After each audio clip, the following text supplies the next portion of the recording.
El día de hoy vamos a hablar y vamos a escudriñar, vamos a intentar entender el papel, cuál es el papel que Dios tiene o que el día del juicio tiene en nuestra santificación.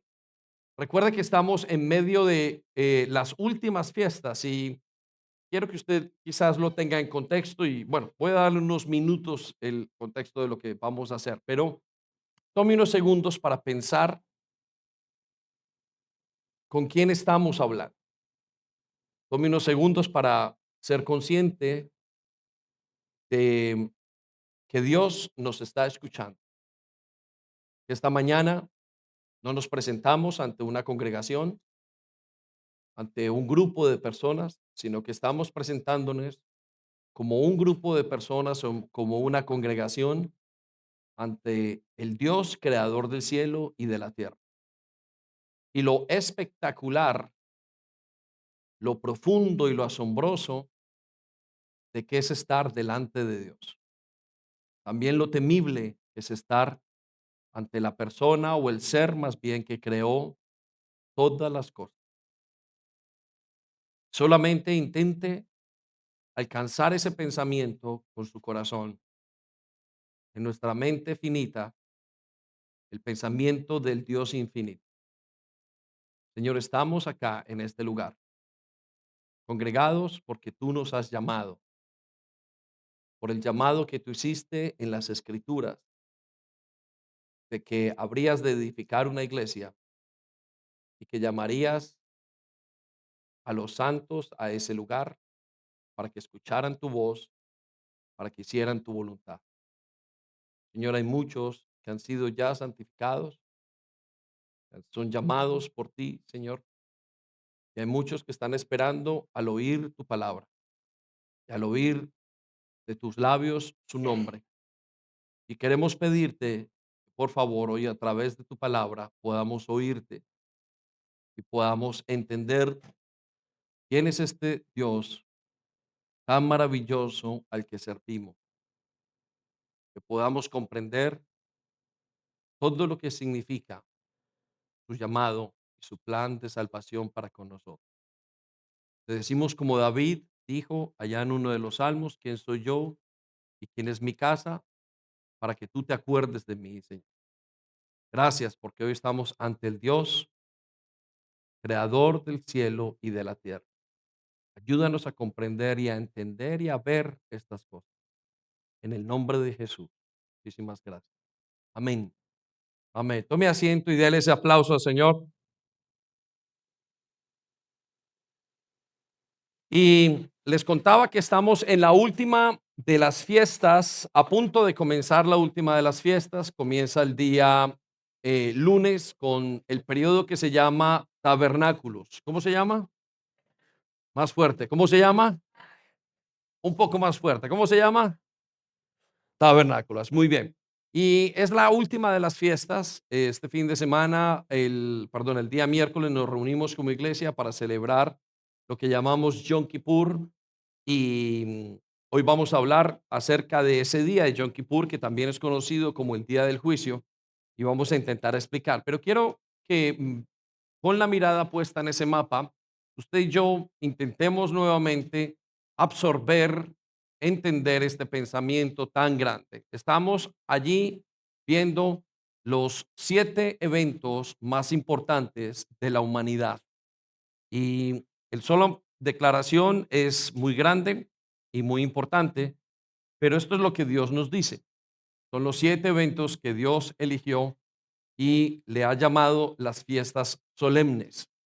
Y estas fiestas solemnes están divididas en dos partes. A una les llama el Señor en su palabra las fiestas tempranas y a otra le llama las fiestas tardías. Otras también les llama las fiestas de primavera y también se le llaman las fiestas de otoño.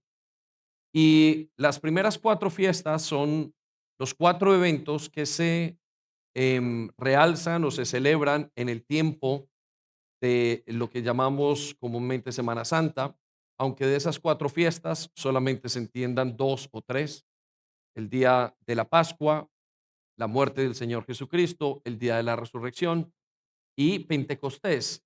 Sin embargo, panes sin levadura no se comprende muy bien y creo que es una fiesta también escondida con fines de que no comprendamos la obra de Cristo en nosotros.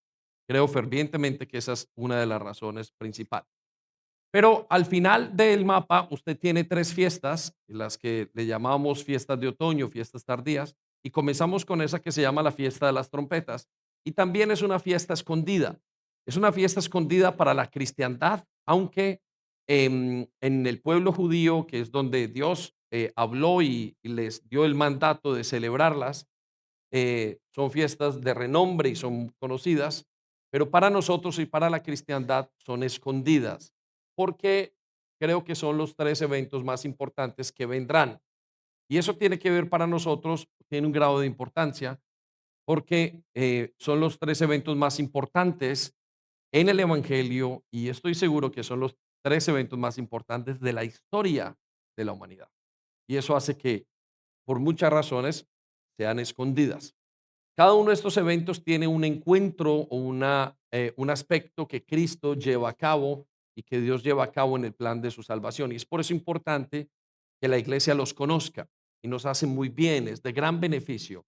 Nosotros la celebramos no a nuestra manera, pero la celebramos a la manera como entendemos en la palabra de Dios. Em, no son fiestas para salvación, por decirlo así, más son fiestas que nos convienen muchísimo y que amplía el conocimiento de la iglesia y que lleva a la iglesia a una profundidad y un conocimiento de Dios maravilloso. Entonces, cada una de estas tiene el día de las trompetas, es el día del arrebatamiento o el evento más importante cuando Él viene por su iglesia. El día del arrepentimiento, Yom Kippur, es el día que tiene que ver con el juicio y su segunda venida. Y en el tiempo de los tabernáculos, observaremos el próximo viernes, que es el tiempo del milenio y es esa gran fiesta que esperamos. Todas las fiestas tienen un aspecto diferente. Pero hoy quiero que nos concentremos en la fiesta de Yom Kippur y por eso le hemos dado el tema, el nombre principal a la predicación de hoy, cuál es el papel que tiene el día del juicio en nuestra santificación. Y hemos incluido esas fiestas en la serie que venimos hablando acerca de cómo, de conocer qué es lo que es nuestra santificación, cuáles son los elementos que tienen, y conociendo a fondo y escudriñando para asirnos a esa esperanza y poder entender. Entonces, con esto en mente, quiero llevarlos a que leamos juntos, está en pantalla, no está en sus hojas, lo que es uno de los descripciones de aquello que se llama el juicio final y vamos a ir estudiando y entendiendo lo que significa este juicio. Pero quiero que vayamos entonces en pantalla a Apocalipsis capítulo 20, versículo 11 al 15. Y la palabra de Dios, el Señor, nos dejó escrito las siguientes características para que podamos comprender en nuestra mente finita y pequeña el plan de este Dios infinito. Y dice en el versículo 11, y vi un gran trono blanco y al que estaba sentado en él. La tierra y el cielo huyeron de su presencia, pero no encontraron ningún lugar donde esconderse. Vi a los muertos, grandes como pequeños, de pie delante del trono de Dios. Los libros fueron abiertos, entre ellos el libro de la vida. A los muertos se les juzgó de acuerdo a las cosas que habían hecho, según lo que estaba escrito en los libros. El mar entregó sus muertos y la muerte la tumba. También entregaron sus muertos y todos fueron juzgados según lo que habían hecho. Entonces la muerte y la tumba fueron lanzadas al lago de fuego. Este es el lago de fuego que es la segunda muerte. Y todo el que no tenía su nombre registrado en el libro de la vida fue lanzado al lago de fuego. Con esto pensando en esto, quiero que se imagine las palabras, intente traerlas a su corazón y comprender de lo que estamos hablando es muy grande y es el juicio y aparte de esto, tenemos el sinnúmero de registros que tienen toda la palabra de Dios, desde el libro de Génesis hasta Apocalipsis, acerca de lo que se llama el juicio de Dios. También se le conoce como el día del Señor, también se le conoce como el día de la ira de Dios, también se le conoce como el juicio del gran trono blanco. Y quiero que con eso en mente saltemos a el libro de Salmos 130, versículo 3, y veamos esta expresión del rey David. Y note lo que dice, Señor, también está en pantalla, no está en sus hojas. Si tú tuvieras en cuenta las iniquidades, es decir, los pecados, las faltas, ¿quién, oh Señor, podría permanecer? Señor, si tú tuvieras en cuenta los pecados que hemos cometido, Señor, ¿quién podría salvarse, permanecer y no ser juzgados delante de ti? Con eso en mente, entonces, quiero llevarlo a que comprendamos un pensamiento y una em, manera de pensar del ser humano antes de que entremos en la profundidad de lo que vamos a hablar el día de hoy y cómo el ser humano ve a Dios. Y les he contado en los últimos días que en el siglo XIX, el filósofo Federico Nietzsche o Friedrich Nietzsche hizo una declaración para ese tiempo donde declaró la muerte de Dios. Y la declaración fue tomada con mucho deseo, con mucha alegría por el mundo entero. La sociedad intelectual, y los artistas y los estudiosos de la época llegaron a la conclusión aparente de que Dios estaba muerto, de que ya no se necesitaría más a Dios.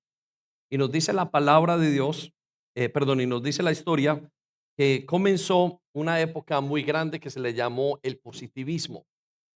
Y en esa época del positivismo, todas las esferas, Europa sobre todo y luego Estados Unidos, comenzaron con un deseo profundo y se levantó una gran expectativa. Qué alegría. Ya no tendremos que dar cuentas de nuestras vidas. Dios no existe. Como los muchachos que acaban de terminar el colegio el fin de año y dicen, ya no hay más maestros, ya no hay más tareas, ya no tendremos que estar ante la mirada profunda de los maestros que nos hagan cumplir, ya no tendremos que dar cuentas. Y comenzó esa época en la declaración debido a que la ciencia comenzó a entender la obra de Dios sin Dios. Es decir, comenzaron a entender cómo funcionaba la biología y el método científico, tal llamado Dios de este siglo, comenzó a levantarse y comenzaron a entender. Hasta el día de hoy muchos creen en el método científico más que en Dios. Con el fracaso siguiente que se encontraron, que tuvo que ver con la Segunda Guerra Mundial. Y cuando ellos pensaron en ese tiempo, somos campeones, hemos alcanzado la gloria, como un muchacho cuando se va de casa y dice, yo lo puedo. Y entró en el momento de el fatalismo que tiene que ver o que tuvo que ver con la guerra, Segunda Guerra Mundial o con las guerras mundiales, y comenzaron a ver que todo ese ánimo se iba para abajo y para abajo. Y comenzaron a ver y a llegar a conclusiones, los grandes filósofos de la época, que no valía la pena vivir, que el hombre era un accidente. Y cuando las cosas no tienen sentido y no tienen propósito, de nada vale la pena vivir. Y llevó a la conclusión de la humanidad, y lo vemos ahora, estamos impregnados totalmente de eso, es que Dios no existe aparentemente y que puedo vivir mi vida sin Dios, pero con el sabor que todos conocemos de la vida es un asco. ¿Para qué hijos? ¿Para qué mamá? ¿Para qué papá? ¿Para qué estudiar? No tiene sentido la vida. Y eso nos lleva a entender a nosotros que el hombre pensó que puede vivir sin Dios. Y sobre todo en el pensamiento es que tuvo un pensamiento central, es que nada tiene sentido. Y esa historia es lo mismo que dice la gente el día de hoy. Pero eso es el contraste de lo que dice Dios, porque Dios nos dice que todo tiene un propósito. Todo en la vida tiene un propósito. Los padres, los hijos, la familia, absolutamente todo tiene un propósito. Y que aparte de ese propósito, tendremos que dar cuentas al final de nuestros días de todo lo que hacemos. Y que con esas cuentas entendemos que también tendremos que ver un juicio en el que todos tengamos que estar delante de Dios. Y ese juicio es central al Evangelio. Una persona que quiera seguir a Cristo tiene que entender el papel que tiene el juicio en su vida. De hecho, si una persona que sigue a Cristo no entiende el papel del juicio en su vida, creo que todavía no miente o miente, es decir, está intentando, estás aparentando seguir a Cristo o realmente esa persona no es salva y no comprende su salvación. Pero para nosotros es muy importante entenderlo. Entonces, quiero llevarlos a que veamos en qué consiste el día del juicio y veamos algunas características para que usted y yo podamos comprender y saber qué es lo que nos espera y de qué estamos siendo salvos y entender este concepto. Por otra parte, también quiero decirle rápidamente que el juicio que Dios propone en su palabra es justo, es un juicio que tiene los elementos para que sea un juicio justo. Primero, tiene un juez, tiene una ley, tiene un conocimiento de las evidencias, tiene un testimonio y tiene una defensa correcta y también tiene una sentencia o una condena. Entonces, bajo todos los puntos de vista, mirando la palabra de Dios y siendo anunciado en toda la escritura, el juicio, el justo juicio de Dios se cumplirá y es justo en su totalidad y ninguno de nosotros podrá evadirlo. Entonces quiero darle algunas ideas para que lo podamos entender. Quiero llevarlo a la primera idea. Entonces, si quiere anotar, lo primero que necesitamos entender es que Dios, en su papel de creador,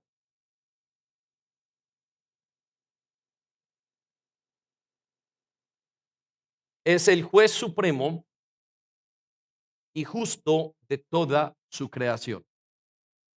Antes de comprender que habrá un juicio, necesita entender por qué y quién es Dios en ese concepto. Y quiero que usted, de alguna manera, en estos momentos, piense en las ideas que tiene de Dios. Algunos de ustedes, y nos enseña esta época, que Dios es como un papá. Y está bien. Pero más que Dios sea como un papá, Dios es el creador de todas las cosas. Dios es omnipotente, todo lo puede, es omnisciente, es omnipresente, puede estar en todas partes y es eterno. Pero aparte de todos esos roles que Él tiene como creador en todos los aspectos, hay uno que debemos considerar que se relaciona con nosotros y con el mundo de una manera directa, y es el rol de juez. Dios es juez. ¿Quién es Dios? Juez. Y nos dice la palabra de Dios en pocas, o lo entendemos cuando usted observa todos los sistemas de justicia que hay, aunque sean diferentes, como el sistema inglés con el sistema romano, que es el que está en casi todos los países de habla hispana, y en los países de otros países, en las leyes de cualquier tribu, de cualquier casa, de cualquier hogar. Al final de toda esa estructura encontramos el gran trono blanco, encontramos a Dios sentado.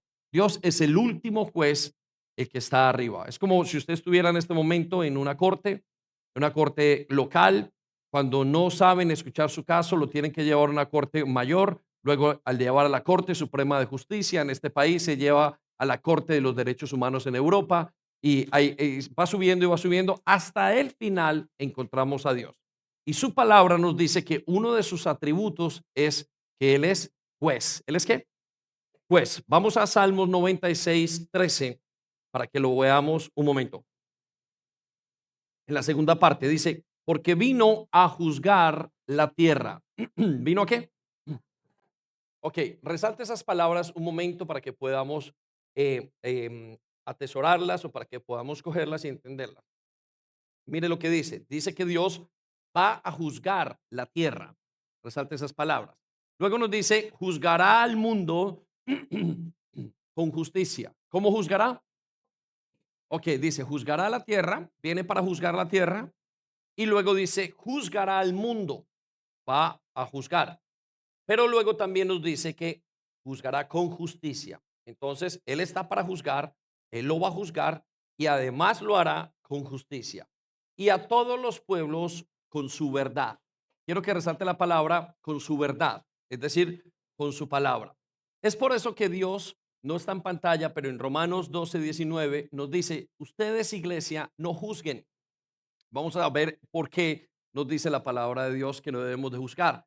Dice, no os venguéis vosotros mismos, nos dice el Señor. Ustedes no son los jueces, aunque muchos de ustedes o de nosotros creamos ser los jueces en todos los momentos. Dice, no, no, no, no, no, amados míos, sobre todo le dice a su iglesia, dejen lugar a la ira de Dios, porque escrito está, mía es la venganza. En pocas palabras, Dios está diciendo, yo soy el que juzga, no hay nadie más que juzgue. Y los seres humanos, toda autoridad, todo juez que vemos de inmigración, todo juez local, es una autoridad que ha sido dada por Dios. De hecho, el mismo padre en su casa, el líder de un lugar, el jefe de un trabajo, es una especie de juez para decidir qué está bien y qué está mal. Entonces, necesitamos entender eso. Piensen eso. Dios es juez. ¿Dios es qué? Pues, y ese es uno de los papeles que más tenemos que pensar y meditar de Dios en nuestros días como creyentes. Tenemos que entender por qué es juez, qué significa que sea juez, qué puedo esperar yo que sea juez, qué tiene que ver esto con mi salvación, el hecho de que Él juzgará. ¿Cómo será ese juicio? ¿Qué tiene que ver? ¿Está mi vida? ¿Puedo vivir yo sin Dios como juez? ¿Qué es lo que debo de esperar? Y eso y le animo a que piense unos segundos y a través de lo que vamos entendiendo. Segunda cosa entonces que quiero que entendamos o segunda idea es que Dios ha escogido el día. ¿Dios ha escogido qué? No se escucha. ¿Qué ha escogido Dios? El día, anótelo allí. Ha escogido el día en el que juzgará a los vivos y a los muertos. En otras palabras, no es que Dios esté esperando cuando estos hombres y mujeres me saquen la rabia, yo los voy a juzgar. No, no. Dice la palabra de Dios, ya Dios ha dicho el día y su iglesia, los creyentes saben, deberían saber que viene el día del juicio. Y además es un evento supremamente serio. La razón, una de las razones principales para que Dios nos pida que cada año celebremos el día de Yom Kippur, que es un día de juicio. Y entonces nos dicen, observen, miren, viene un juicio. Hay un juicio que está y está estipulado el día. Muchos dicen, yo no creo que Dios vaya a traer ese día porque se está demorando. Y la palabra de Dios dice, Él no demora o Él simplemente espera o retrasa ciertas cosas para que usted entre al arrepentimiento. Pero nos dice que el día está dicho. Vaya conmigo a Hechos 17, versículo 31.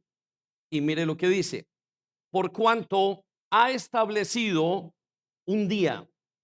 Resalte la palabra ha establecido. ¿Qué ha hecho Dios?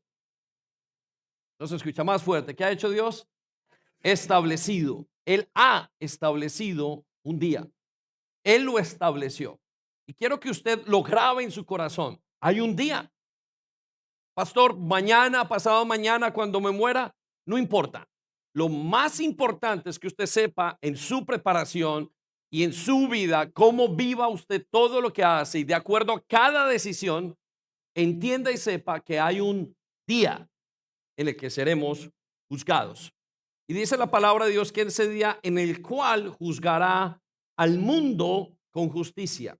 Resalte las palabras, juzgará al mundo nuevamente con justicia.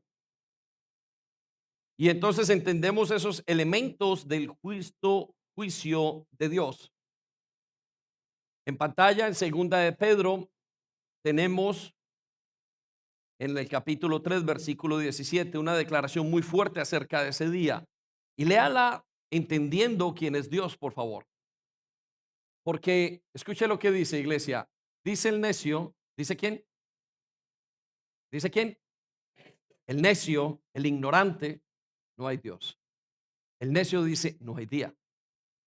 El necio, el joven insensato dice, no hay Dios. Puedo vivir mi vida como quiera. Nuevamente es como cuando un hijo sale de casa y él dice, ya, encontré todo lo que quería. Pero aquellos que somos padres y sabemos lo que significa levantar un buen hogar, sabemos realmente lo que significa salir de casa. Mira lo que dice segunda de Pedro 3:7. Pero los cielos y la tierra que existen ahora están reservados. ¿Están qué? Reservados por la misma palabra. Dios ya lo dijo, Dios ya estableció ese día y están guardados para el fuego en el día del juicio y de la perdición de los hombres impíos. Entonces, anote por allí, está reservado el día. Hay un día reservado para eso. Qué profundo este tema y qué profunda es estas declaraciones. Que nuestro Dios, ¿cómo será? Nuestra mente finita no puede entenderlo porque nuestro Dios es infinito. Lo que nos lleva entonces a la tercera parte para poder comprender este día del juicio. El juicio se basará en la ley de Dios, que es santa, es justa y buena. Quiero que pensemos en eso unos segundos. Pastor, ¿cómo será ese juicio? ¿Qué ley escogerá el Señor? ¿Cómo será con aquellos que no conocen a Dios? ¿Cómo será para aquellos que nunca han escuchado su palabra? ¿Qué ocurrirá con aquellos que son de otras religiones? ¿Qué pasará con el mundo en ese día? ¿Qué me va a pedir Dios? Si esto fue lo que me enseñaron, esto fue lo que yo vi en mi casa. Vamos a Romanos capítulo 2, versículo 12 en adelante y observemos las dos maneras como Dios dice que la ley es dada a los seres humanos. Versículo 12. Dice, los gentiles, ¿quiénes? Resalte la palabra, los gentiles serán destruidos, te resalte la palabra destruidos y coloque condenados por el hecho de pecar. ¿Por qué van a ser condenados? Por pecar. Pero escuche lo que sigue a continuación. Aunque nunca tuvieron la ley escrita de Dios. Es decir, el día del juicio, Dios va a traer, va a estar la gente delante de él y van a venir gente que nunca tuvo la palabra escrita en sus manos. Y dice la palabra de Dios que serán condenados aunque nunca hubiera tenido la palabra escrita. Y uno diría, Señor, qué injusto eres. ¿Por qué condenas a los que no conocen tu palabra? Punto y coma. Y los judíos, resalte la palabra judíos, quienes sí tienen la palabra, que tienen los judíos, serán juzgados por esa ley, porque no la obedecen. Versículo 13.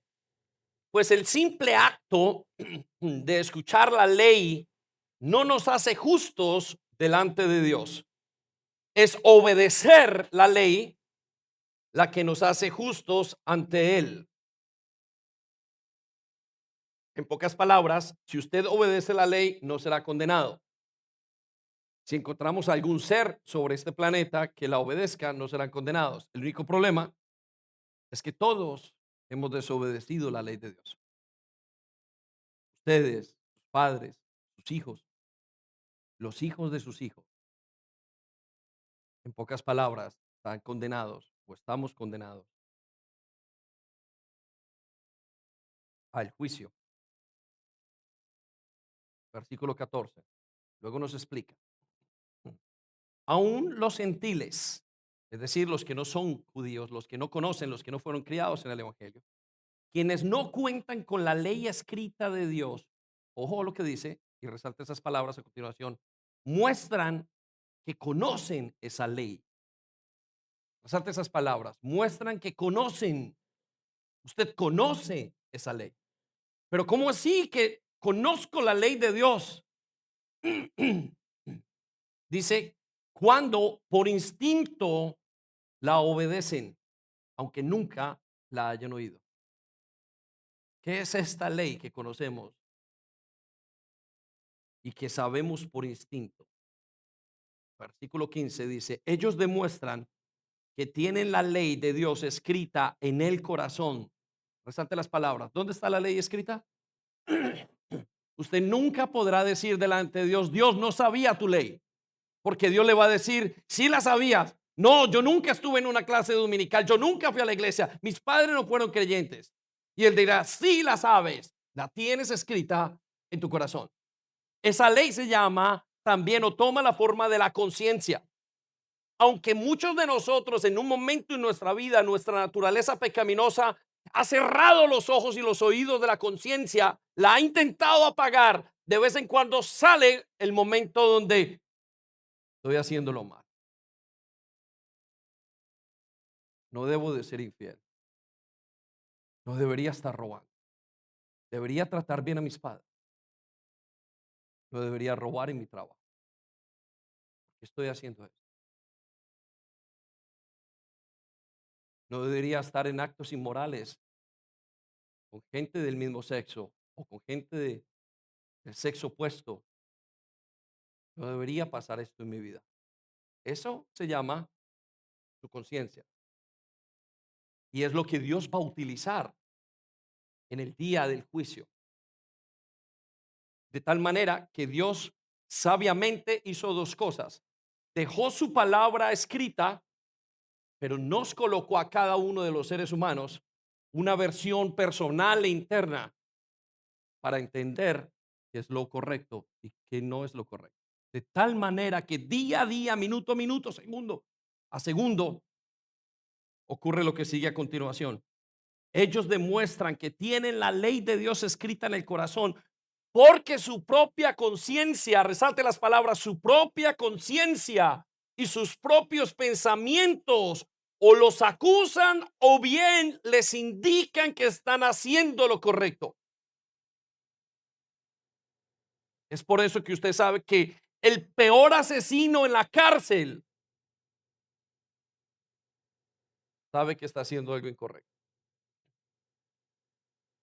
¿Cuándo fue la última vez que usted supo que estaba haciendo algo incorrecto? Por favor, añada a eso el hecho de que usted calla la voz de su conciencia. Y cuando usted entra en pecado, cierra sus ojos y calla la voz de la conciencia como quien apaga la caja negra de un avión y simplemente aparentemente calla, pero todo está grabándose, todo está grabándose. Usted no sabe, el piloto cree que está desconectado, pero cuando llegue delante de Dios, versículo 16, y el mensaje que proclamo es que se acerca el día en que Dios juzgará por medio de Cristo Jesús la vida secreta de cada uno. Por favor, resalte esas palabras y léalas mientras que resalte. La vida secreta de cada uno. Le he dicho que no importa si lo vio su papá o su mamá. No importa si su esposo lo vio o no lo vio. No importa si lo vieron las personas que están a cargo. No importa si la ley, alguien lo vio. Todo lo que hacemos aquí, aunque sea escondido, es un escándalo en el cielo. Él sabe y conoce todo lo que hay, los pensamientos y nuestra vida secreta, nuestras infidelidades, nuestras mentiras, nuestras envidias, nuestros deseos de hacer el mal. Él los conoce, nuestro odio hacia Él lo conoce. Porque Él ha puesto una ley y por ende nosotros también conocemos que hemos pecado. Lo que nos lleva entonces a la siguiente idea. Tome nota, nuestras obras serán presentadas como evidencia delante de Dios en ese gran juicio final.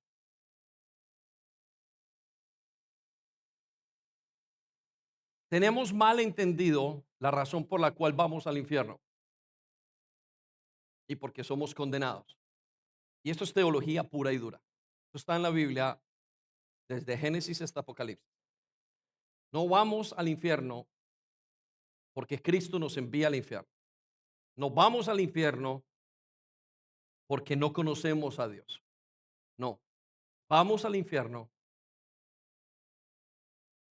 porque somos pecadores, porque hemos roto la ley de Dios. La única razón. Hijo, sí, yo sé que sus padres les dicen, no quiero perderte, no quiero que vayas al infierno. Conoce al Señor y que usted tiene la idea de que si conociéndolo o que es por no conocerle, no, aunque no le conocieras, terminarías yendo porque has roto la gran ley de Dios.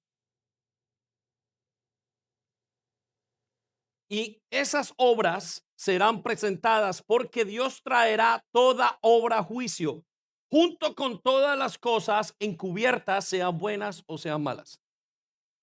Vaya conmigo a Primera de Corintios capítulo 4 versículo 5. Necesitamos entender, necesitan ser nuestros ojos abiertos para comprender esta salvación tan grande y ahora va a tener razón y sentido para muchos. Versículo 5 dice, así que no juzguen a nadie antes de tiempo, es decir, antes de que el Señor vuelva. Resalte la palabra el Señor vuelva y coloque el día del juicio. Pues Él sacará, ¿qué va a hacer Dios? No se escucha, ¿qué va a hacer Dios? Sacará, resalte la palabra, sacará a la luz nuestros secretos más oscuros y revelará nuestras intenciones más íntimas.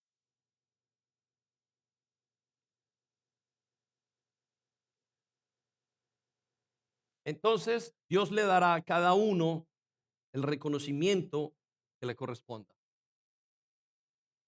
Quiero que resalte, sacará a la luz. Quiero que resalte, revelará nuestras intenciones.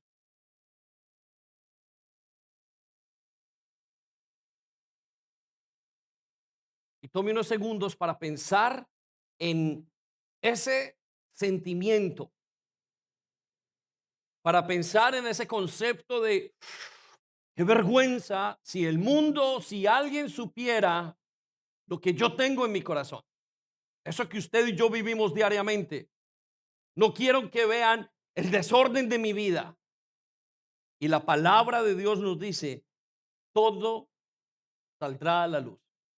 Estamos ante un Dios, permítame recordarle, que ha hecho todas las cosas a través de algo que se llama ley. La ley física, la ley de la gravedad, la ley moral. Y todo funciona por la ley. Y cuando esa ley es rota, tiene un efecto en cualquier parte. Y miren, yo sé que muchos de nosotros rompemos una ley hoy y decimos, nada me pasó. Hoy hablé mal en contra de mi padre. Hoy traté mal a mi mujer.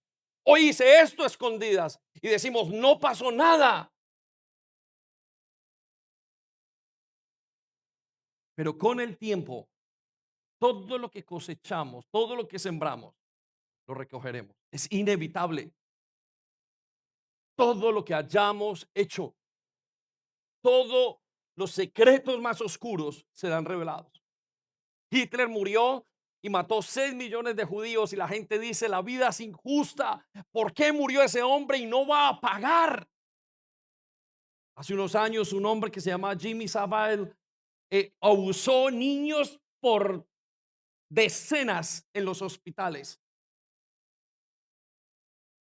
Murió y después de que murió fue encontrado todo lo que había hecho. Es injusta la vida. Dañó y es injusta. No hay un sistema de ley que funcione. En pantalla está Primera de Crónicas 28:9. Note la capacidad de Dios. Porque Jehová escudriña los corazones de todos. ¿De quiénes? La segunda parte. Porque Jehová escudriña los corazones de todos. Ah,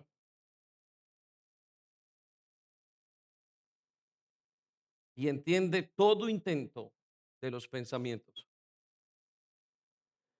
Dios tiene una capacidad que ninguno de nosotros tiene. Nosotros ni conocemos nuestro corazón. Es por eso que usted necesita entender que está tratando con un Dios que es un juez. Y además que es un juez omnisciente, omnipotente, omnipresente. Todo lo ve, es eterno. Y un juez que ha dicho que va a juzgar.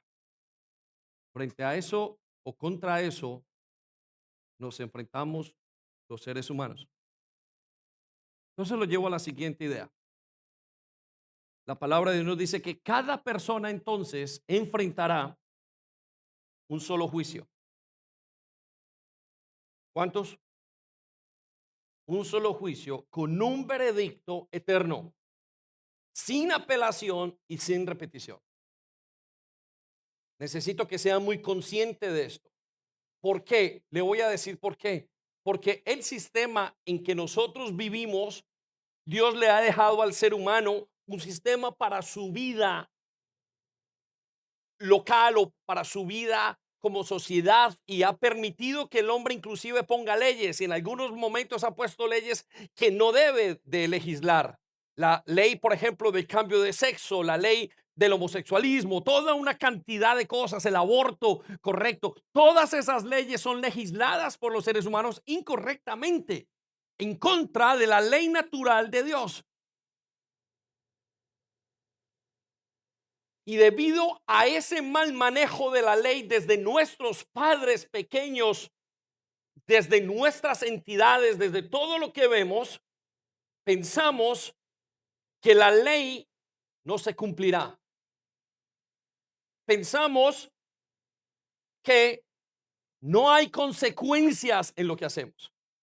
Entonces, si el ladrón va a robar, tiene este pensamiento: si robo, no me atraparán. Si me atrapan, me escaparé. Si no me logro escapar y me llevan ante el juez, convenceré al juez. Si no convenzo al juez y termino en la prisión, me escaparé de la prisión. El ser humano no cree que lo vayan a atrapar. Es por eso cuando usted y yo estamos haciendo el mal y el hombre es infiel a su esposa, dice: nadie me vio. Y el que miente dice: nadie me va a ver, nadie lo supo. Y una sensación interna de: lo estoy haciendo mal. Que nadie me vea, que nadie me atrape. ¿Ha vivido esta sensación? Yo la vivo cada X tiempo. Hebreos 9:27 nos dice que el juicio es una sola vez. No hay más juicios. Gracias a Dios que el juicio no es comenzando. Juicios después de la muerte. Y quiero que lo tengan en cuenta porque tendremos, el joven de 20 años tiene 60 años aparentemente, pero nadie sabe el día de la muerte. Hebreos 9:27 dice estas palabras: por favor, atesórelas, tráigalas a su vida, póngalas en parte de su teología y de todo lo que usted conoce al Señor, y diga: aquí está el capítulo que dice una de las enseñanzas más difíciles que hay. Y note lo que dice: y de la manera, resalte la palabra, la manera de Dios, y de la manera que Dios ha dicho. Esta es su manera, no nuestra manera. Está establecido. Resalte la palabra: está establecido, decretado, está ordenado. Dios ya dijo que iba a pasar. Él es Dios. Él dice las cosas antes de que ocurran. y Él ha decretado y ordena que las cosas pasen para los hombres. ¿Para quiénes? Que mueran una sola vez y después de esta el juicio. Algunos de ustedes es la primera vez que escuchan esto. Algunos ya lo han escuchado varias veces. Algunos son jóvenes y tendrán que saber, habrá un juicio. Eso es lo que dice la palabra de Dios. Pastor, ¿puedo creer en Dios y no creer en el juicio? No. ¿Por qué no? Vamos a ver en unos minutos por qué no. Pero no se puede. Son incompatibles. La razón de ser de Cristo es parte central el juicio. Lo que nos lleva entonces a la siguiente idea y concepto. Que Dios juzgará a los seres humanos porque han sido creados como agentes morales, responsables de sus decisiones. Necesito que haga un esfuerzo en esto. Usted y yo vamos a ser juzgados. En el anterior versículo decía que todos los hombres, los animales no van a ser juzgados. A pesar de que usted puede ver dos leones comiéndose en un conejo, quitándole las entrañas con sus dientes, sacando las voces, rugiendo uno en contra del otro, comiéndose un alce, quitando todas las partes. ¿Y por qué no está mal? ¿Por qué no es incorrecto? Porque ese animal no es un agente moral, no toma la decisión. Por eso es que vemos que se levanta una ola de un tsunami y hunde, abnega toda una ciudad entera y un país entero y quita casas y voltea carros. Mas no están haciendo nada incorrecto, porque no son agentes morales. No pueden decidir si están haciéndolo bien, simplemente son el efecto de leyes naturales cumpliendo sus funciones.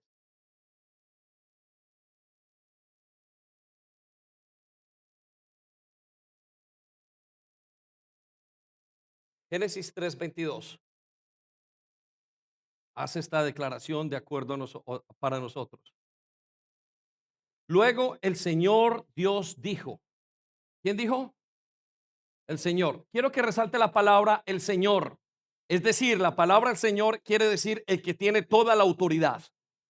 Olvídese por favor de un momento porque nosotros hemos integrado en nuestro vocabulario el Señor, el Señor. Pero cuando decimos el Señor estamos diciendo el Señor. Estamos diciendo Él es el dueño, Él es el que decide. Es como quien dice mi jefe, pero siendo jefe de todas las cosas. Y luego le dice, además no es solo Señor, sino que es Dios. Necesita comprender esos dos conceptos. Es Señor temible y es Dios, es decir, es capaz de hacerlo todo. Dice la siguiente declaración. Miren, los seres humanos. ¿Quiénes? Resalte las palabras. No dice los caballos, no dice los animales, no dice las estrellas, no dice los pájaros, no dice los árboles, no dice las frutas, no dice las flores del campo. Dice, son los seres humanos se han vuelto como nosotros. Conocen el bien o con conocimiento del bien y del mal. Resalte esas palabras. He ahí la implicación y la importancia de entender con quién estamos tratando. Estamos tratando con un ser que va a juzgar a los que tienen entendimiento. Es por eso que esa manada de chacales comiéndose esa gallina o ese animal, aunque sean despiadados aparentemente, no están haciendo nada mal. Pero nosotros, tan solo con decir la palabra, eres un idiota, eres tonto, en el libro de Mateo, somos culpables de asesinar a alguien. Y si somos culpables solamente con decir, Imagínese qué tan culpables seremos haciendo. Y el Señor nos repite una y otra vez, vengo a que se cumpla toda la ley. No vengo a quitar nada. Vengo a que se cumpla todo lo que he prometido. Lo llevo entonces a la siguiente idea. La siguiente idea es que el hombre niega la existencia de un juicio porque no quiere asumir la responsabilidad de sus obras.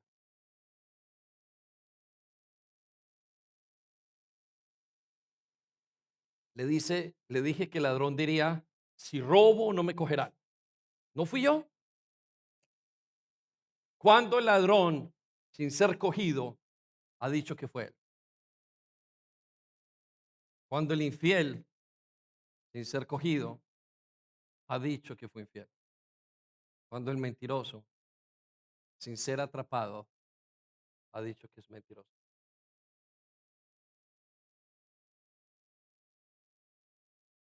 La razón principal por la que queremos negar que hay un juicio es porque tenemos miedo de ser juzgados. No, papá. No, no, tú eres viejo, arcaico. No, eres un religioso. No creo. No, no, no, es un legalismo. Ustedes son demasiado exigentes. Juan 3:19. Leeremos las palabras del Señor Jesucristo. Usualmente están en rojo en algunas Biblias. Recordará usted que todas las personas que están en el lecho de muerte, a punto de morir, se arrepienten de lo que han hecho en su vida. Le dicen a sus hijos, perdóname, no pude ser mejor papá. Perdóname por no haber hecho correctamente contigo. Perdóname, no te traté. ¿De dónde sale ese sentimiento de injusticia que tenemos si no hay un juicio? ¿De dónde sale ese deseo de quitar y de tapar nuestra vida que está mal delante de Dios y de ocultarla y hacer todo en lo oculto? ¿Por qué no pecamos en lo luz del día? ¿Por qué no roba el ladrón durante el día? Juan 3:19 nos dice lo siguiente. Hombre, seremos, estaremos delante de Dios. De todo tendremos que dar cuenta. Dice, y esta es la condenación. ¿Esta es la qué? Resalte la palabra, la condenación. Es decir, el ser humano ya está condenado. Teológicamente muchos piensan, o en la iglesia muchos piensan que van a ser condenados. No, ya están condenados. Entonces, ¿qué es lo que hace Jesús, pastor? Jesús quita la condenación, mas están todos condenados. Por cuanto todos han pecado, todos están destituidos, lejos. Dios no tiene nada que ver con ellos. Dios no quiere nada que ver con ellos. ¿Por qué? ¿Es duro Dios? No, es que Dios es santo. No es una cuestión de afectos, es una cuestión de naturalezas. Si Dios es santo, no puede estar al lado del pecado. Por cuanto todos los hombres pecados están lejos de Dios. Entonces, ¿por qué el hombre niega la existencia de un juicio? ¿Por qué queremos decir Dios no existe? ¿Por qué queremos decir y llegar a la conclusión, yo no tengo que darle cuentas a nadie, papá, mamá? Yo hago lo que quiera.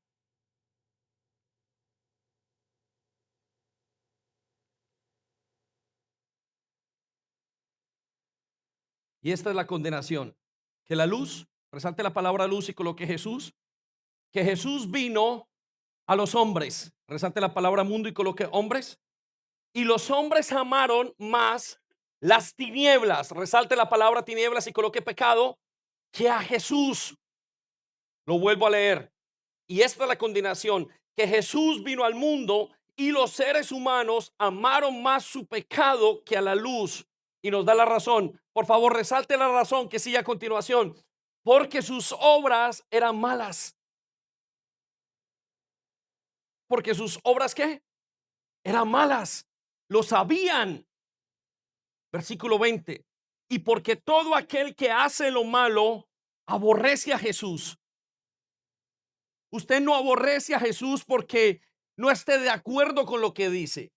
Usted aborrece a Jesús porque ama su pecado. No aborrecemos a Jesús. Yo no quiero orar en la mañana. En los momentos yo no quiero ni verle a Dios. No porque no esté de acuerdo, porque tenga pereza, sino porque mi pecado es más grande. Usted no se va de la iglesia porque algo salió mal. Usted se va de una iglesia porque ama su pecado. Escuche lo que dice. Porque todo aquel que hace lo malo aborrece a Jesús y no viene a Jesús. Y sigue diciéndonos la razón, para que sus obras no sean reprendidas. Por favor, resalte la palabra, para que sus obras no sean reprendidas.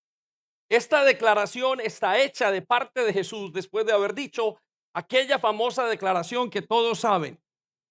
Porque tanto amó Dios al mundo que dio a su único hijo para que el que crea en él tenga salvación y no se pierda. Pero luego explica que la gente no vino a él porque no le amaron. Versículo, es decir, ¿qué significa que no, para que sus obras no sean reprendidas? Significa que ninguno quiere que sea pillado.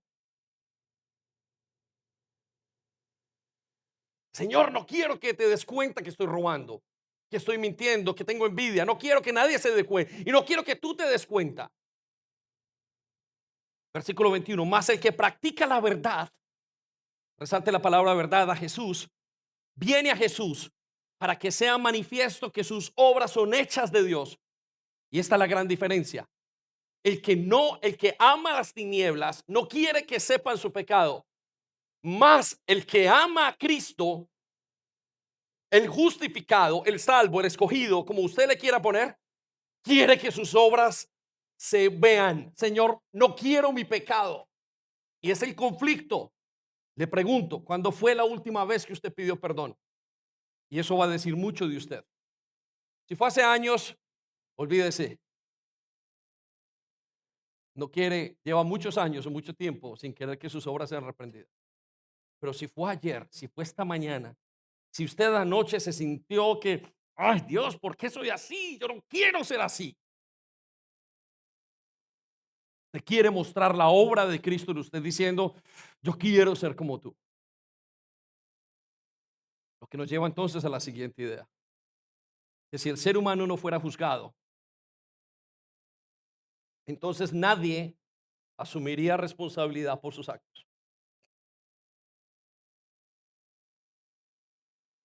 Si no hay un juicio, nadie es responsable de nada. Hasta los ateos o los tales declarados ateos concuerdan en una cosa. Todas las personas tienen en su corazón, en su mente, una idea de hacer el bien o el mal. Mire, se los voy a decir de esta manera. Si usted va a una cárcel y ve a la persona con más años en la cárcel, sabe y espera que la gente tenga una responsabilidad. Está escrita, está puesta en el corazón del hombre. Vaya conmigo a Eclesiastés 8:11.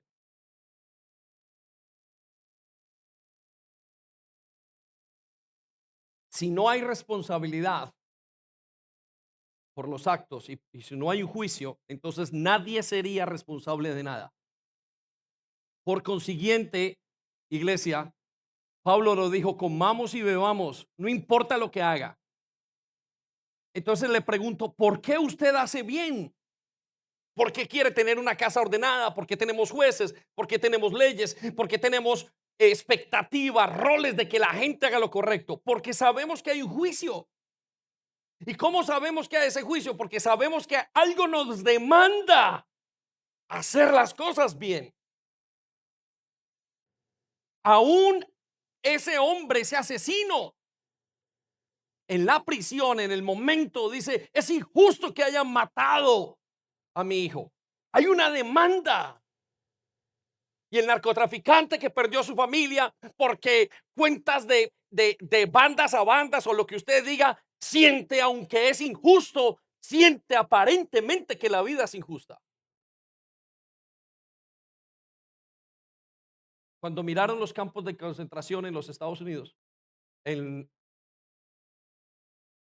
en Alemania y en Polonia, se dieron cuenta de que vivían al lado de los campos de concentración los generales.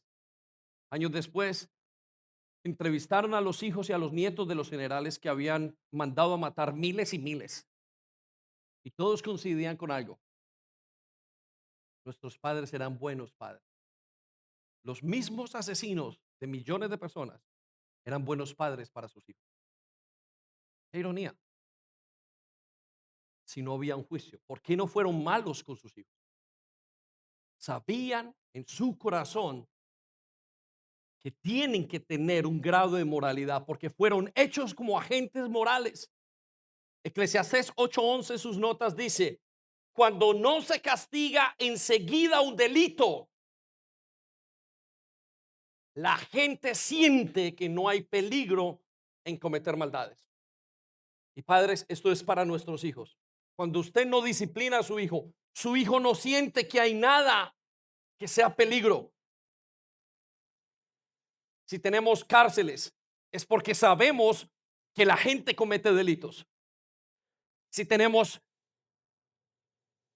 penalties, si tenemos regaños, si tenemos todo lo que tenemos, es porque sabemos que hay algo mal. Cuando un hijo se para, cuando un padre se para ante un hijo, le dice: para. Es porque hay una conciencia de juicio. ¿O por qué no dejan que sus hijos hagan lo que quieran? ¿O dejarán ustedes, jóvenes, que hacen lo que quiera, que sus hijos fumen, maten, roben, se acuesten con quien quiera? Se acercará el joven que practica el homosexualismo y le dirá a su hijo o a su nieto o a su sobrina: no, esto no es para ti. Amo mi pecado, pero sé que es injusto. Son cantidades de historias incongruentes, solo por una razón: no quiero someterme y dar cuentas de mi vida.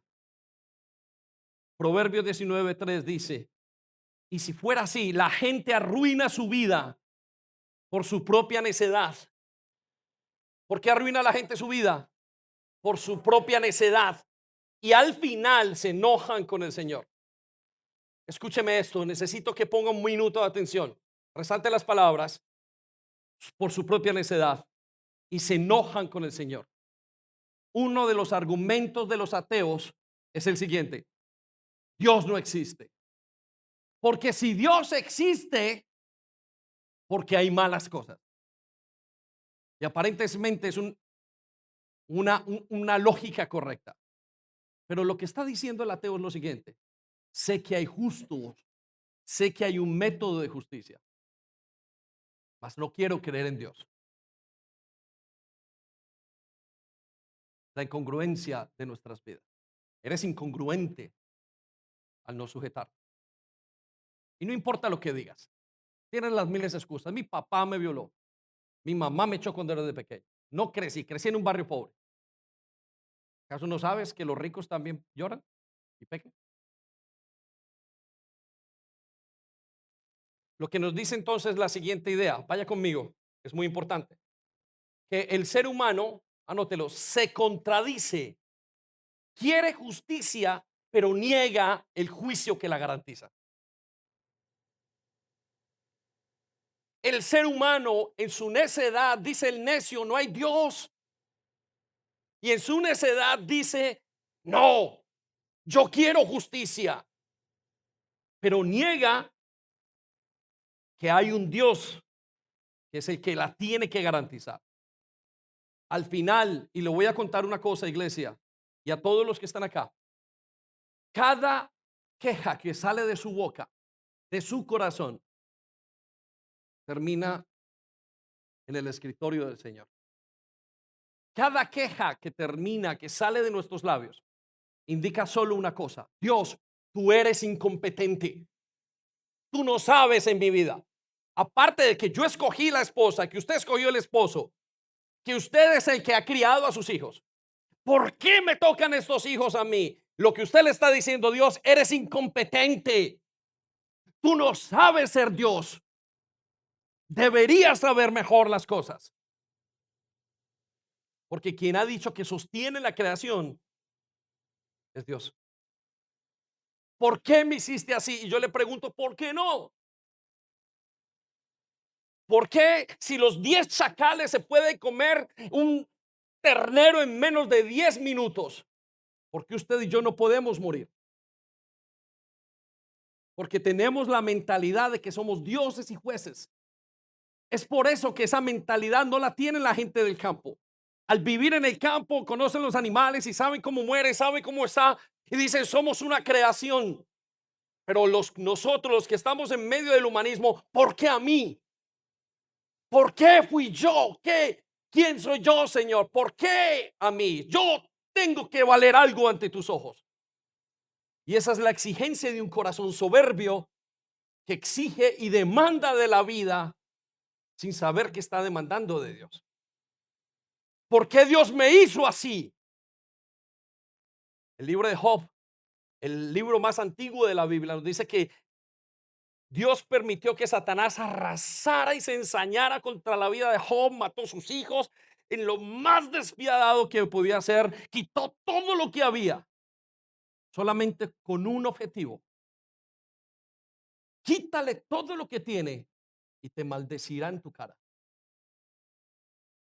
Es impresionante leer el ensañamiento del mal en Satanás, solamente para que Job se quejara ante Dios.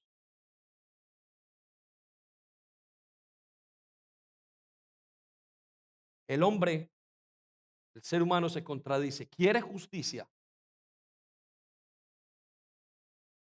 y niega el juicio que la garantiza. Vaya conmigo a Romanos 2, 1 al 3.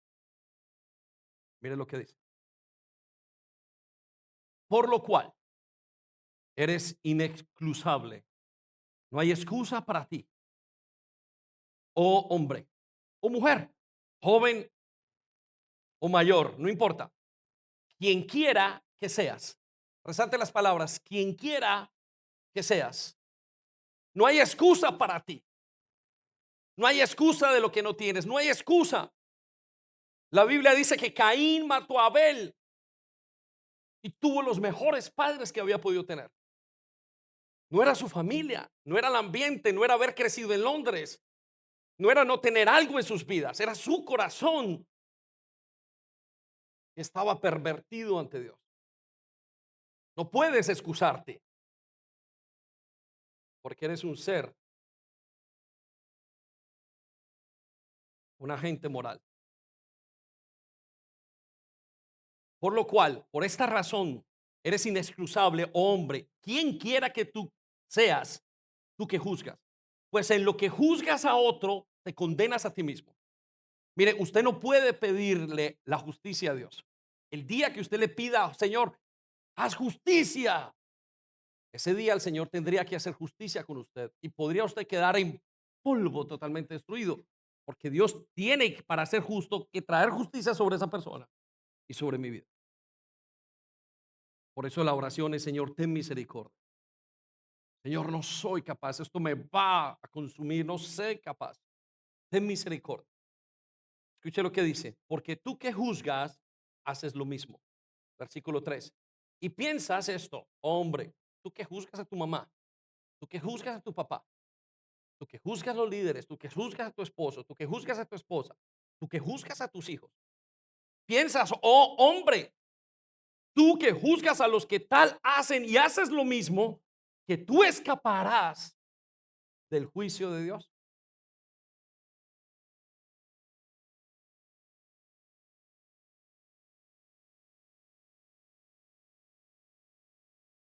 Qué contradicción vive el ser humano. Llevo entonces a la siguiente parte y es muy importante. Y necesito aquí que entienda con todo su corazón esto. Y esta es una parte decisiva para todos. La razón central, esta es la idea, de la venida de Jesucristo fue anunciar cómo ser salvos del juicio final. Ok, iglesia, necesitamos entender, y esto es teología pura y práctica en esto. La razón central de la palabra evangelio es ser salvos. La pregunta es ¿de qué? Algunos de nosotros creemos que soy salvos y que pregunto, ¿qué eres? Digo, yo soy salvo, ¿de qué? Y el concepto es que somos salvos de la enfermedad, que somos salvos de la pobreza, que somos salvos del pecado, que somos salvos de los problemas. Y parece correcto, no lo es. Somos salvos de la ira de Dios. Miren, teológicamente el hombre es salvo y Jesús vino a salvar a la gente de su propia ira. Y yo sé que algunos están Él vino a que fuéramos salvos porque Él mismo nos tiene que juzgar. Usted pensará, yo soy salvo del diablo. El diablo no tiene nada que ver. Quien tiene la justicia en su mano es el Dios Padre. Y Él dice, este es el día de la ira mía. El día en que todos los hombres tendrán que estar delante de mí, arrodillados y con sus bocas cerradas, y no podrán decir, es que. Lo único que podrán decir es, Señor, tienes toda la razón. Yo quiero que usted se pregunte, ¿de qué cree que es salvo? Y por favor, rectifique su teología. ¿O acaso no pasaron tiempos donde los cristianos eran súper pobres? Váyase a Apocalipsis capítulo 2, una de las iglesias más encomendadas por el Señor Jesucristo. Y decían, ustedes son pobres, pero yo los veo ricos. O váyase a los enfermos, o al mismo Pablo que tuvo todos los problemas, no fue salvo de sus problemas, murió en una cárcel, pasó los últimos días de su vida. Y los 12 discípulos, 11 de ellos murieron la misma cruz, muerte salvaje que tuvo Jesús. ¿Por qué no fueron salvos de las dificultades? Porque no eran salvos de eso, éramos salvos de la ira de Dios. Somos salvos por Jesús de su ira, porque Él sabe que cuando venga su momento, todo lo que esté condenado sufrirá. Juan 3:17. Después de aquel 3:16. Por esta razón Dios envía a Jesús al mundo porque lo ama. Y aquí le dice por qué. Dios no envió a su Hijo al mundo para condenar al mundo, sino para salvarlo. Resalte por favor esas palabras, para salvarlo por medio de Él. Y coloque por favor estas palabras, de Él. La salvación suya no es de otra cosa, sino más que de Jesús. Y usted dice, es duro lo que me estás diciendo. Al contrario, es maravilloso, es un Dios de amor que dice que está preparado un justo juicio que va a hacer. Y nos avisa antes, no para hacer trampa, pero nos justifica a través de lo que Él va a hacer. ¿Quién hace eso?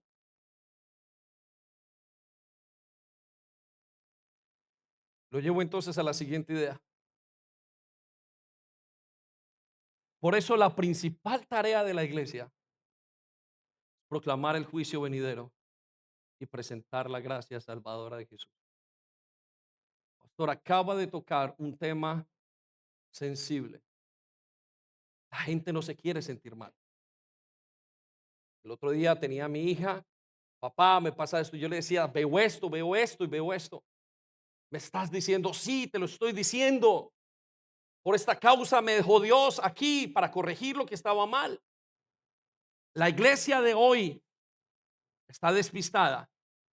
Le quiere quitar la pobreza a la gente. Le quiere dar amor. Le quiere salvar su matrimonio. Pero que se vayan al infierno. Le pregunto, ¿qué cree que es el papel de la iglesia? Según lo que hemos visto. Nos ha de responder Hechos capítulo 10, versículo 42.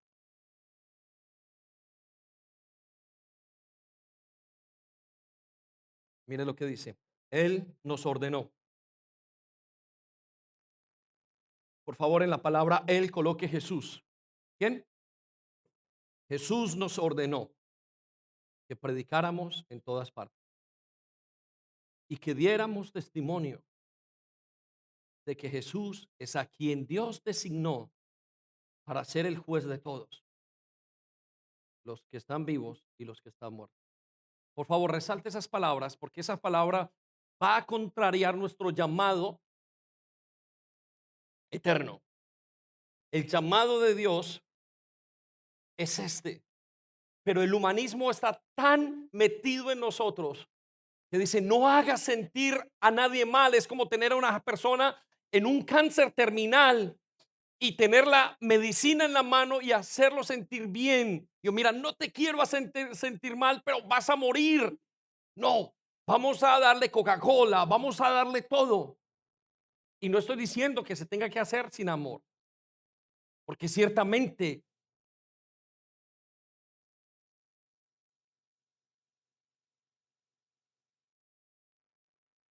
en Cristo se hace con amor eterno. Pero note otra vez, resalte las palabras, que predicáramos en todas partes y que diéramos testimonio de que Jesús es a quien Dios designó para ser el juez de todos, de los que están vivos y los que están muertos. En pocas palabras, ustedes lo recordarán que cuando llegaban los apóstoles y la orden de Jesús es la siguiente: vayan a las aldeas, toquen la puerta. Cuando abre, les abra la puerta, es decir, los acepte, entreguen su paz. Y si esa paz no es aceptada, salgan con su paz a otra parte, sacúdase las chanclas, el polvo de la arena, queda claro como un juicio que ustedes ya vinieron de parte mía, y vayan al siguiente y toquen la puerta con todo amor. Aquí está el Señor, esto y esto. ¿Qué paz? Dijo. La paz cuando oro por alguien y se siente bien emocionalmente. ¿Para qué es esa paz? Es la paz de la justificación, de que ya no son enemigos, de que ahora son justificados a los ojos de Dios y que Dios ha muerto en la cruz por ellos para que ellos sean justificados y el día del juicio final no sean consumidos por la misma ira de Dios.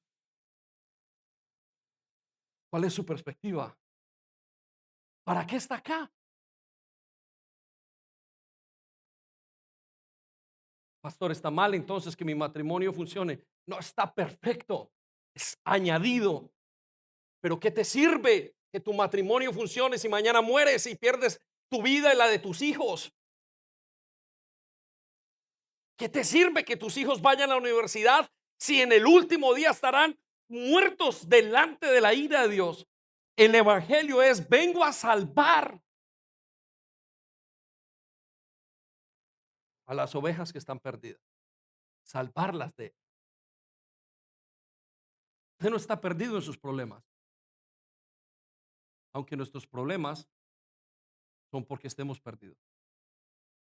Dice la jovencita que está deprimida por el pecado. Encuentra tu camino en Cristo y no te separarás. Sujeta tu vida al Señor. No querrás ser infiel. Lo odiarás con todo tu corazón. Siguiente idea, entonces nos dice: muchos creen que son salvos, pero en el día del juicio descubrirán con sorpresa que todavía están condenados. Qué palabras. Mire, no hay, si hay una doctrina difícil de enseñar o difícil de recibir, es la doctrina del juicio final. Estas palabras que vemos en Mateo 7, 22 y 23 son las últimas palabras del mensaje más considerado, más sabio, inteligente, la declaración.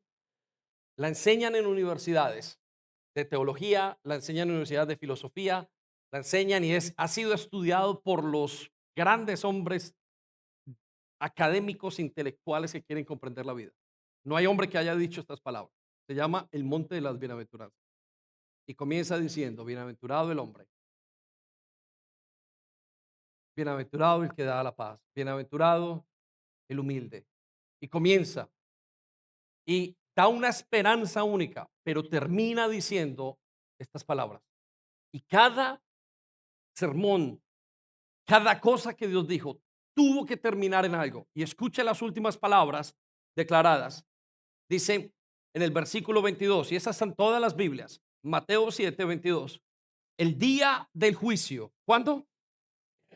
Resalte las palabras. El día del juicio, muchos, resalte la palabra muchos, me dirán, Señor, Señor, profetizamos en tu nombre, expulsamos demonios en tu nombre.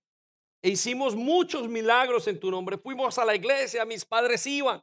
Yo iba a la iglesia de pequeño, yo iba de noche, de tarde, de día. Señor, yo seguí mi religión lo mejor que pude. Versículo 23. Pero yo le responderé, nunca los conocí. Fíjate la palabra nunca. Otra palabra para eso es no sé su nombre. No sé tu nombre, no sé quién eres. La palabra correcta es no sé quién eres. No, no sé cuál es tu nombre. ¿Quién eres tú? Porque él dice que él llama a sus ovejas y las llama por el nombre. Y las llama y les dices, las llama por el nombre.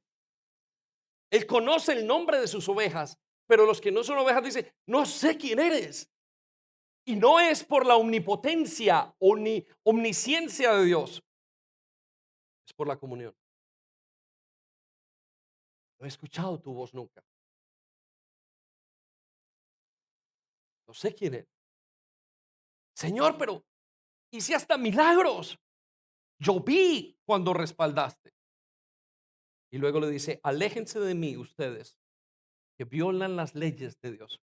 Resalte la palabra, que violan las leyes de Dios. Es decir, los que son culpables de la ley de Dios. Muy bien, salto el punto número 13 y quiero ir a los dos últimos puntos y terminamos. Punto número 14. Jesucristo es el juez perfecto. Señor, entonces, ¿quién puede, dice David, si tú juzgas a los seres humanos, quién se puede estar de pie? Y quiero que lea esto con un descanso, quiero que lea esto con un bálsamo para sus pensamientos y para su corazón. Gracias que Jesucristo, si quiere coloque la palabra gracias, que Jesucristo es el juez perfecto. En su corazón, en sus palabras, si lo entiende y si entiende todo lo que hemos hablado y entiende la dureza de su palabra, no hay no hay nadie quien haya hablado más del infierno y del juicio final que el Señor Jesucristo. No sé si usted lo sabía. Él es el que intenta decir y mostrar con palabras que los seres humanos medio podemos entender. Es como el lago, es como la Gaena, es como el lago de fuego. Y lo compara a un lago que había continuamente en Jerusalén, un basurero que se quemaba y se quemaba y todos los días ardía. Y recuerde que los símbolos, la realidad es siempre mucho mayor que los símbolos. Si alguien pregunta, ¿será que el infierno es un lago de fuego? Usted podría hasta decir, no lo sé, pero estoy seguro que va a ser mucho más que un lago de fuego. Porque los símbolos nunca podrán explicar la realidad.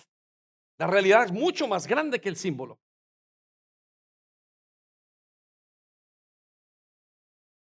Y entonces le damos gracias porque cumplió la ley y conoce la condición. Y usted preguntará, pero ¿por qué es el juez perfecto? Y debe de preguntarse. Y la respuesta es la siguiente. Dios en su bondad no nos juzga solo como Dios. Quédese aquí. O reciba este pensamiento, es decir, intente entenderlo. Si Dios nos juzgara como Dios, estaríamos acabados totalmente. Pero Dios ha decidido juzgarnos como Dios y como hombre. 100% Dios, conoce la ley de Dios y 100% humano.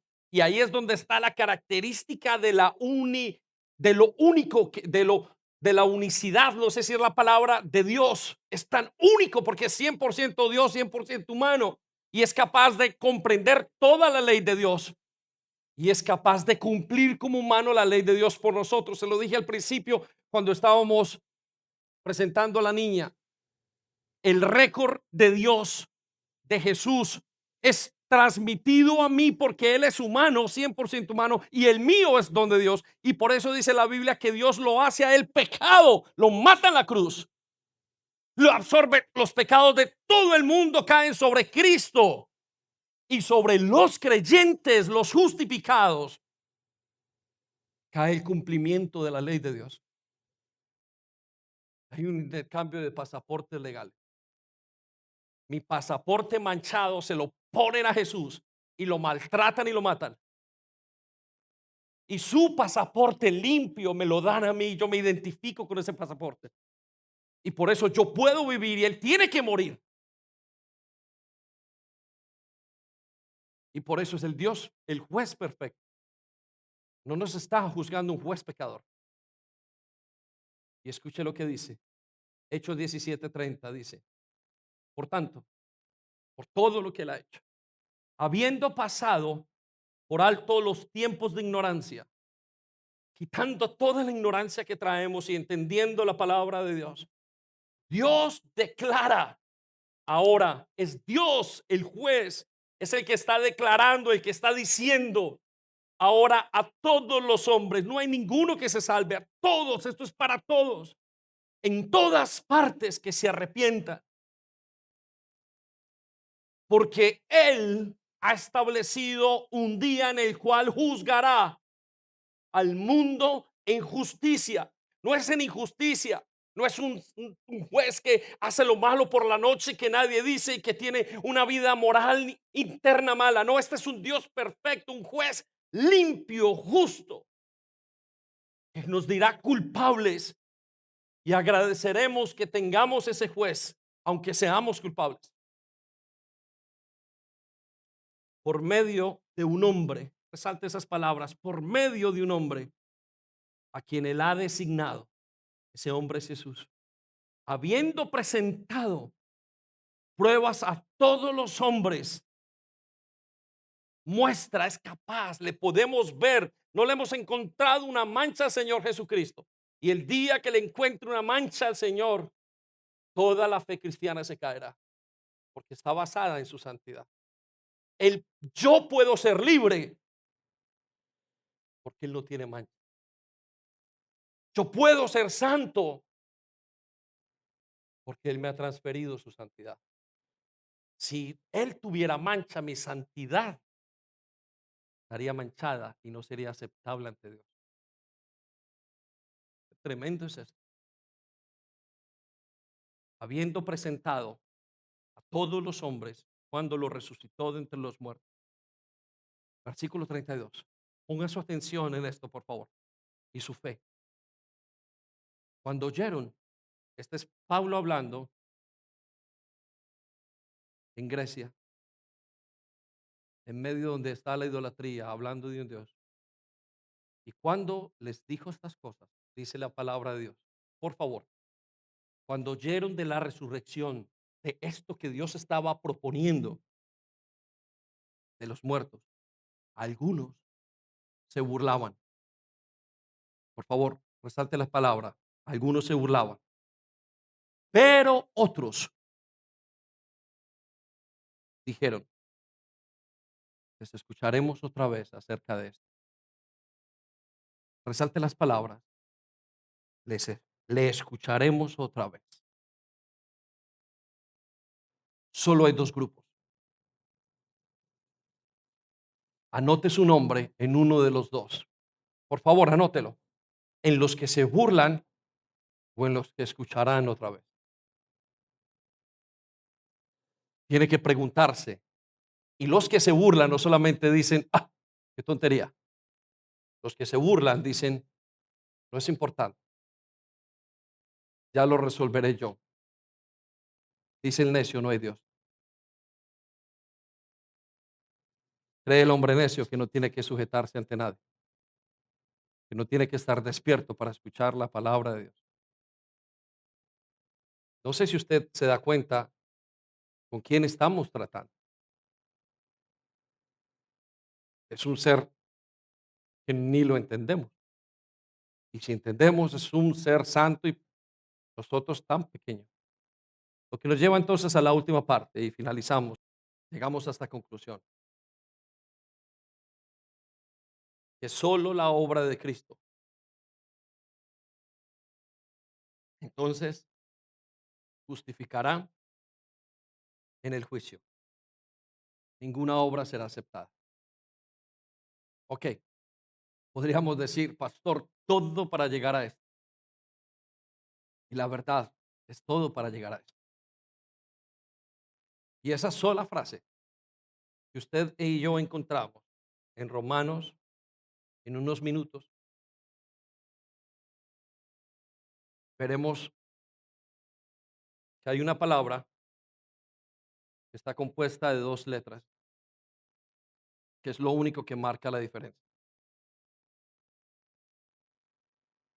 Vaya conmigo a Romanos 8, 1. Con esperanza, observando con su corazón, con los ojos de la fe, comprendiendo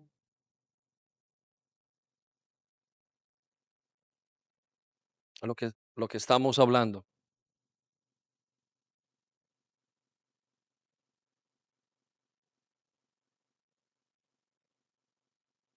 Ciertamente hay un juicio, un día establecido, es un juicio perfecto y ciertamente todos somos culpables.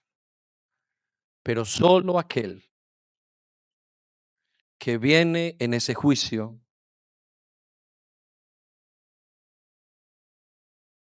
con una ofrenda del cordero inmolado será justificado. Es decir, ninguno puede traer nada. La única ofrenda que podemos presentarle a Dios es la que Él ha dicho y la que Él mismo ha dado. Es a Jesucristo. Por eso en ninguno otro hay salvación. Y nos dice esta declaración para todos los que estamos preocupados, los que hemos entendido su palabra. Ahora pues, ninguna, resalte la palabra ninguna, es un absoluto, ninguna, ni alto, ni lo profundo, ni el pasado, ninguna condenación. No hay ninguna condenación. Hay para los que están en Cristo Jesús. Pero quiero que resalte 3 veces la palabra en, en, en.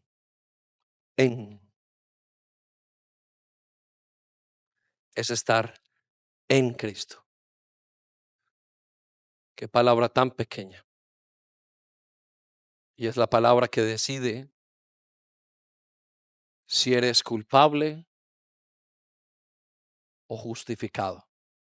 Escucha esto. No es que eres inocente. Nunca serás inocente. Serás justificado. La palabra no habla de gente inocente. La palabra dice, por cuanto todos pecaron, no es si eres inocente, nunca lo serás. Y la belleza de su salvación es que somos justificados por su muerte. Entonces, estamos en Cristo.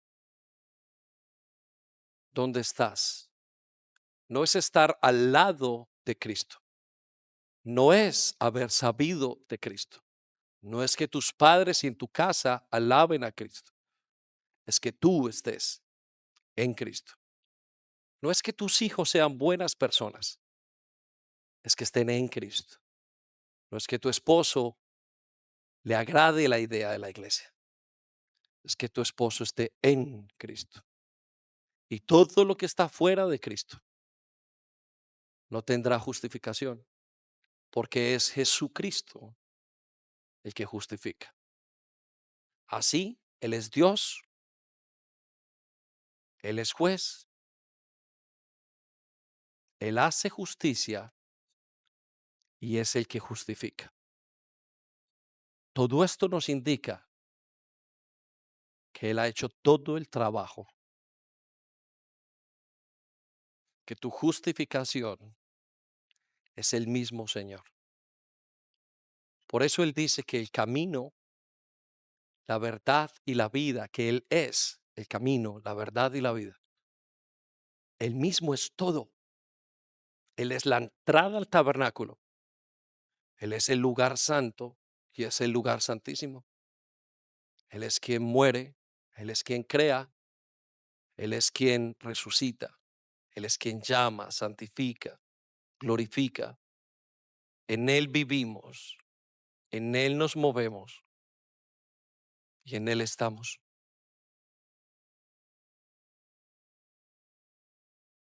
Esa es la salvación que tienes que rogar hoy que venga a tu vida.